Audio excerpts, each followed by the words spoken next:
Today we are learning about Christmas in the Netherlands. Now you may have heard of the Netherlands as its informal name of Holland before.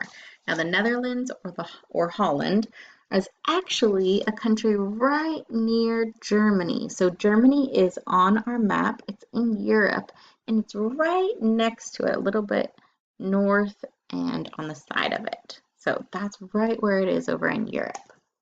You can see right here, they have these beautiful windmills. They're known for their windmills. So in the Netherlands, children call Santa Sinterklaas.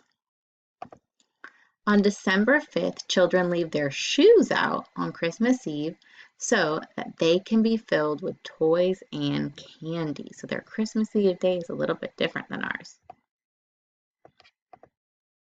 On Christmas Day, children spend time with their families and enjoy special meals. So that is similar to us, right? We do lots of fun things with our family, and typically we have a really good meal. So now that we've learned a little bit about where the Netherlands is and what they do for Christmas, make sure you head to the next video so we can fill out our paper together. And then after that, you have a whole classroom on Christmas in the Netherlands, and you'll get to explore and see what the Netherlands looks like and what Christmas looks like for them.